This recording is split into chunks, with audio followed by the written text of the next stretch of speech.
అందరికీ నమస్కారం. నా పేరు మాధురి. ఈరోజు మనతో పాటు ఉన్నారు ప్రముఖ జ్యోతిష్య వాస్తు పండితులు బ్రహ్మశ్రీ డాక్టర్ నాయకంటి మల్లికార్జున శర్మ గురువు గారు మనతో పాటు ఉన్నారు. నమస్కారం గురువు గారు. నమస్కారం అమ్మా. మరి ఫిబ్రవరి మాసంలో తులారాశి వారికి ఎలా ఉండబోతుంది అంటారు? తప్పకుండా. ఓం శ్రీ గురుభ్యో నమః. తులారాశి వాళ్ళకి ఫిబ్రవరి మాసంలో ఏ విధంగా ఉందో ఒక్కసారి మనం పరిశీలించేద్దాం. గ్రహాల యొక్క ఫలితాలు ఏ విధంగా ఉన్నాయి, గ్రహ సంచార విషయం ఏ విధంగా ఉందో ఒక్కసారి తెలుసుకుందాం. ముందుగా ఈ రాశి వాళ్ళలో వ్యయస్థానంలో కేతు యొక్క సంచారం, అలానే చతుర్థ స్థాన పంచమాల్లో రవి బుధుల యొక్క సంచారం, పంచమ స్థానంలో శని యొక్క సంచారం, షష్టమంలో రాహు శుక్రుల యొక్క సంచారం, అష్టమంలో గురువు యొక్క సంచారం, నవమ దశమాల్లో కుజుడి యొక్క సంచారం వల్ల ఏ విధంగా ఉందో ఒకసారి మనం పరిశీలన చేద్దాం. ముఖ్యంగా తులారాశి వాళ్ళకి కొంత మిశ్రమైన ఫలితాలు ఉంటాయని చెప్పుకోవచ్చు. ఆ మిశ్రమైన ఫలితాల్లో కూడా శుక్రుడు 6వ స్థానంలో, 6వ స్థానం రాహు యొక్క సంచారం, అంటే 6వ స్థానంలో రాహు యొక్క సంచారమే వీళ్ళకి బలంగా ఉంటుంది. ఎందుకంటే ఇక్కడ రాహు శనివత్ రాహు అంటారు. 3, 6, 11 స్థానంలో శని కానీ రాహు కానీ ఉంటే మంచి ఫలితాన్ని ఇస్తాడని మన గోచార శాస్త్రం చెప్తుంది. కాబట్టి 6వ స్థానం రాహు యొక్క ఫలితం వల్ల వీళ్ళకి ఆర్థిక పరంగా అనుకూలంగా ఉంటుంది. కానీ అష్టమ స్థానంలో గురువు ఉండటం వల్ల కొంత ఖర్చు అయ్యే అవకాశాలు కూడా బాగా ఎక్కువ ఉంటాయి.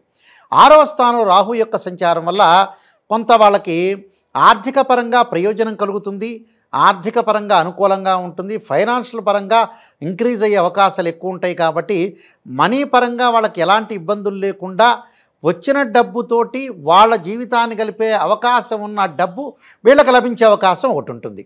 కాబట్టి ఆర్థిక పరంగా పెద్దగా పొదుపు చేయరు, కానీ దానికి సరిపోయే అవకాశాలు బాగా ఎక్కువగా ఉంటాయి. అలానే ఎందుకు కారణం అంటే 6వ స్థానం రాహు మంచి చేస్తుంటాడు, 8వ స్థానంలో గురువు కొంత డబ్బును ఖర్చు పెట్టిస్తాడు. అంటే రెండు రకాలుగా, అంటే రెండు పడవల మీద కాళ్ళు పెట్టినట్టుగా ముఖ్యంగా గురువు బాగున్నాడు. ధనకారకుడు గురువు చెడ్డవాడు, మంచిగా లేడు ఇక్కడ, అంటే బాగలేడు అని చెప్పచ్చు. ఇక్కడ బాగలేడు, కానీ 6వ స్థానం రాహు బాగున్నాడు. రాహు వల్ల ఆర్థిక పరంగా ఆదాయం బాగా పెరుగుతుంది, కానీ వన్ సైడ్ ఖర్చు అయ్యే అవకాశాలు ఒకటి ఉంటాయి. అందువల్ల ఆ ఖర్చును కొంత పొదుపు చేసుకోండి. ఉన్నదానికి మటుకు ఆర్థిక పరంగా అప్పు చేయకుండా ఉన్నది ఉన్నట్టు ఖర్చు పెట్టుకునే అవకాశం అయితే ఉంటుంది. సరే, అప్పు లేకపోయింది, ఖర్చు అయినా పర్వాలేదు, ఉన్నది ఉన్నట్టు ఖర్చు చేసుకుంటే చాలు. అప్పు లేకుండా మానసికంగా ఆందోళన చెందకుండా ఉంటే మంచిది.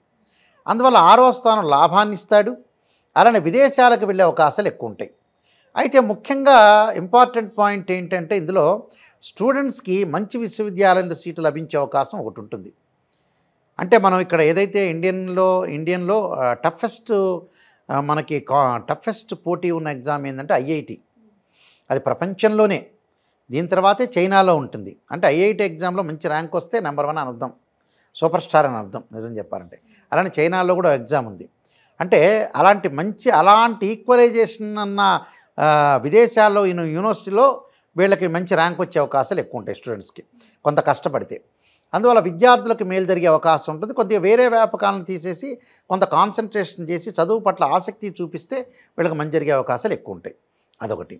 దాని తర్వాత మిగతా గ్రహాల యొక్క ప్రభావం ఎలా ఉండబోతుంది అనేది మనం చూస్తే, ఇక్కడ పంచమ స్థానంలో శని యొక్క సంచారం.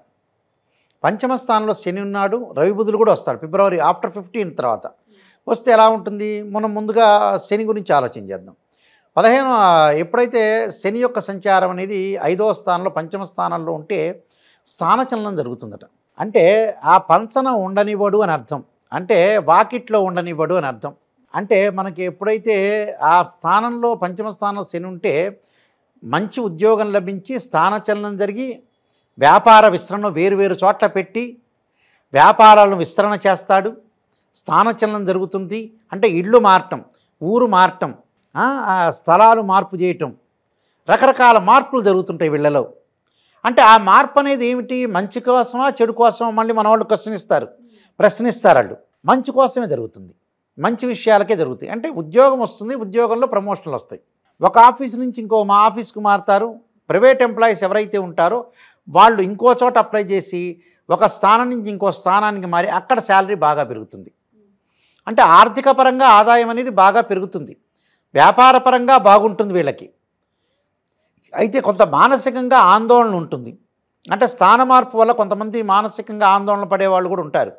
అది కొన్నాళ్ల పాటే ఉంటుంది, తర్వాత లైఫ్ అనేది వాళ్ళకి బాగుంటుంది.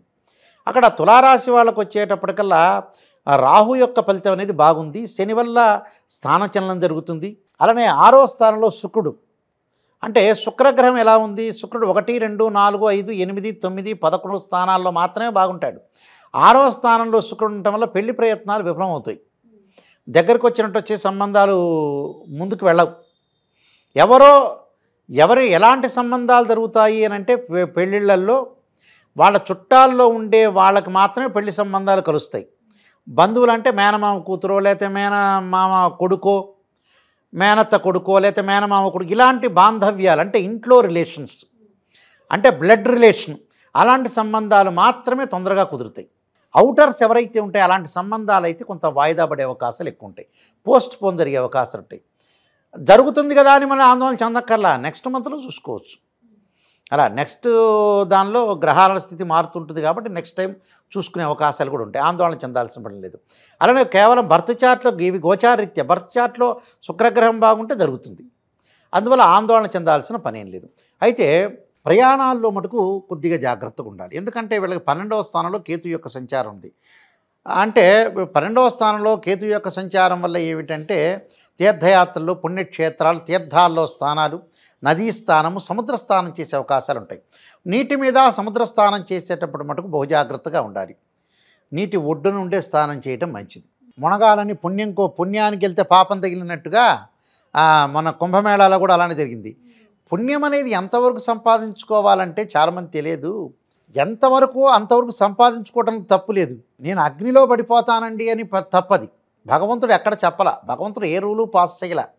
నన్ను ఆరాధన చెయ్యండి అన్నాడు, అంతేగాని అయ్యా సంవత్సరం పాటు ఉపవాసం చేయండి అని చెప్పలా. అలా నదీ స్నానం చేసేటప్పుడు ఒడ్డున కూర్చోవచ్చు, ఒడ్డున చెంబుతో పోసుకోవచ్చు.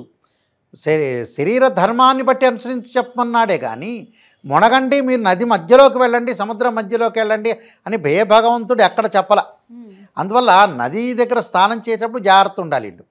అలానే వాహనాల మీద వెళ్ళేటప్పుడు కొంత జాగ్రత్తగా ఉండాలి. ఎందుకంటే వాళ్ళకి కొన్ని గ్రహస్థితి అనేది కొంత అనుకూలంగా లేదు కాబట్టి. అందువల్ల ఇక్కడ ముఖ్యంగా 5వ స్థానంలో వీళ్ళకి రవిబుధుల యొక్క సంచారం కూడా ఉంది. రవిబుధుల యొక్క సంచారం వల్ల వ్యాపారంలో నూతన వ్యాపారాలు ప్రారంభం చేయకూడదు. ఏ వ్యాపారం చేసినా మితంగా చేయాలి, డబ్బు పెట్టాలి. అతి ఎక్కువగా డబ్బు పెట్టకూడదు. అంటే కొద్దిగా, ఇప్పుడు మనం 1,00,000 రూపాయలు పెట్టేది 50,000 పెట్టాలి, 10 లక్షలు పెట్టేది 5 లక్షలు పెట్టాలి. మితంగా అంటే భాగస్వామ్యాన్ని కూడా నమ్మకూడదు ఇక్కడ. అంటే ఈ జాతకులు వీళ్ళు ఫిబ్రవరి మాసంలో నమ్మినట్టే నటించాలి కానీ పరిపూర్ణంగా నమ్మకూడదు అని అర్థం డబ్బు పరంగా. అలానే భార్యను పిల్లల్ని నమ్మకూడదని కాదు ఇక్కడ, అన్నదమ్ముల్ని కాదు. బట్ ఈ వ్యాపారం చేసేటప్పుడు భాగస్వామి ఎవరైతే ఉంటారో వాళ్ళని కంట కనిపెట్టి ఉండాలి అని అర్థం. అంటే 3వ నేత్రం తెరుచుకొని ఉండాలి అని అర్థం. అంటే డబ్బు పరంగా కొంత జాగ్రత్తగా ఉండాలి, తొందరపడి నమ్మకూడదు, ఎక్కువ పెట్టుబడి పెట్టకూడదు. పెట్టుబడి పెడితే ఏం జరుగుతుంది గురువుగారు అంటే నష్టపోయే అవకాశం ఒకటి ఉంటుంది. ఆ చేసిన తర్వాత ఎవరేం చేయలేరు, చేయి జార్చుకున్న తర్వాత ఏం చేయలేరు కదా. అందువల్ల కొంత బహుజాగ్రత్తగా ఉండి క్యాపిటల్ అమౌంట్ విషయంలో కొద్దిగా శ్రద్ధ పెట్టి ముందుకు వెళ్ళాలి. లేకపోతే ఏంటంటే కొన్ని ప్రాబ్లమ్స్ వచ్చే అవకాశాలు ఒకటి ఉంటాయి. ఇలాంటి వాటిల్లో కొంత శ్రద్ధ పెట్టి ముందుకు వెళ్ళటం మంచిది. అలానే మిగతా గ్రహాల యొక్క కలయిక వల్ల కూడా కొంత కుజుడి యొక్క ప్రభావం అనేది వీళ్ళ మీద ఉంది. కుజుడి యొక్క ప్రభావం వల్ల ఏం జరగబోతుంది అని అంటే ఇక్కడ 9, 10 స్థానాల్లో కుజుడి యొక్క ప్రభావం ఉంది. భూములు కొనుగోలు చేయొచ్చు, ఇళ్ళు కొనుగోలు చేయొచ్చు, అలానే కెమికల్ కంపెనీస్ పెట్టుకోవచ్చు. కోర్టు సమస్యలు కూడా కొంత పరిష్కారం జరిగే అవకాశాలు ఉంటాయి. కోర్టు పరంగా కూడా ఇబ్బందులు, అన్నదమ్ముల మధ్య కూడా సఖ్యత బాగా పెరుగుతూ ఉంటుంది. దానివల్ల పెద్ద ప్రాబ్లం ఏం కాదు. కానీ బట్ కొన్ని విషయాల్లో మటుకు డబ్బు విషయంలో మటుకు కొంత చేజార్చుకోకుండా ఉండటం మంచిది. ఎవరితోనో మాట్లాడేటప్పుడు కూడా కొద్దిగా జాగ్రత్తగా మాట్లాడాలి. మధ్యవర్తిత్వం అనేది మనకి రాదు. అంటే ఒకళ్ళు చెయ్యలేని పని నేను సంతకం చేసి నేను చేస్తాను, వాళ్ళు డబ్బు ఇవ్వకపోతే నేను ఇస్తాను అనే పాయింట్ మటుకు వాళ్ళు ఉండకూడదు. ఎవరికి కూడా అగ్రిమెంట్స్ చేయకూడదు, సంతకాలు చేయకూడదు. తన ఓను ఏదైతే ఉంటే అలాంటి వాటికి చేసుకోవచ్చు, తప్పులేదు. ఇలాంటి విషయాల్లో కొద్దిగా వాడు శ్రద్ధ పెట్టి ముందుకు వెళ్ళటం అనేది చాలా ఇంపార్టెంట్. ఇలాంటి విషయాలు కొంత శ్రద్ధ తీసుకోవాలి, కొన్ని పరిహారాలు చేసుకొని ముందుకెళ్తే మంచి జరిగే అవకాశం ఉంటుంది. తులారాశి వారు ఏ పరిహారాలు చేసుకోవాలంటారు? వాళ్ళు తప్పకుండా ఎలాంటి పరిహారాలు చేసుకోవాలంటే ముందు ముఖ్యంగా లలితా సహస్రనామ పారాయణం చేయటం ఒకటి, సూర్యభగవానుడి యొక్క ఆరాధన. అంటే సూర్యభగవానుడి యొక్క ఆరాధనలో ఆదిత్య హృదయాన్ని పారాయణం చేయాలి. అంటే ఆదిత్య హృదయ పారాయణం అనేది ఆదివారం చేయటం ఒకటి, అలానే ఆదిత్యాయుధ్య శాస్త్రమూర్తాయుధీమే తన్నో సూర్య ప్రచోదయాత్ అనే మంత్రాన్ని సూర్యగాయత్రి మంత్రాన్ని పఠించాలి. సూర్యగాయత్రి మంత్రాన్ని పఠించాలి. అలానే బెల్లము నువ్వులతో చేసిన ఉండల్ని తీసుకొని తయారు చేసుకుని ఏదైనా దేవాలయంలో ప్రధాన అర్చకులకు ఇచ్చి భక్తులందరికీ కూడా పంచమనాలి. అంటే ఆ శని యొక్క దోషం పోవటానికి. అలా అని చాలామందికి ఇలా చెబితే కొంతమందికి శని దోషం మిగతా వాళ్ళకి ఏమైనా పడుతుంది ఆ నువ్వులు తింటే అని అనుకుంటున్నాను. అలా అనేవాళ్ళు కూడా చాలామంది ఉన్నారు. క్వశ్చన్ అండ్ ఆన్సర్ రెండు నా దగ్గరే ఉంటాయి. అలా ఏం పట్టదు. ఎందుకంటే బెల్లము నువ్వులు కలిపితే ఏంటంటే ఆ ఏదైతే మనం భగవంతుడికి పెడతామో ఆ ఏదైతే ఆ దోషం అనేది భగవంతుడు తీసుకుంటాడు అక్కడ. అందువల్ల మనకేం ఉండదు అక్కడ. మనం ప్రసాదంలాగా స్వీకరిస్తాం మాత్రమే. ఏదైనా భగవంతుడికేగా మనం అర్పించేది ఏదైనా సరే. అందువల్ల ఏం ఆలోచించాల్సిన పని లేదు. అలానే ఆరోగ్యపరంగా కొంత ఇబ్బందులు కలుగుతాయి వీళ్ళకి. ఆరోగ్యపరంగా ఇబ్బందులు కలిగిన వ్యక్తులు నువ్వుల నూనెతో శివుడికి అభిషేకం చేయాలి. ఇది పాత పద్ధతి, ఓల్డ్ పద్ధతి, చాలామంది తెలియదు. అయితే నువ్వుల నూనెతో శివుడికి అభిషేకం చేయటం వల్ల ఆరోగ్యం అనేది మెరుగుపడే అవకాశాలు ఎక్కువ ఉంటాయి. అలానే నీలాంజన సమాభాసం రవిపుత్రేమాగ్రజం ఛాయామార్తాండ సంభూతం తం నమామి శనైశ్వరం అనే మంత్రాన్ని చక్కగా చదువుకోవటం వల్ల కూడా వీళ్ళకి మంచి రిజల్ట్స్ వచ్చే అవకాశం ఖచ్చితంగా ఉంటుందమ్మా. తులారాశి వారికి సంబంధించి చాలా చక్కటి విశేషాలు తెలియజేసినందుకు ధన్యవాదాలు. నమస్కారం అండి. చూసారు కదా, తులారాశి వారి పరిహారాలు అలాగే వాళ్ళు చేసుకోవాల్సిన విధి విధానాల గురించి తెలుసుకున్నాం కదా. వచ్చే ఎపిసోడ్లో వృశ్చిక రాశి వారికి ఎలా ఉండబోతుందో తెలుసుకుందాం. అంతవరకు సెలవు. నమస్తే.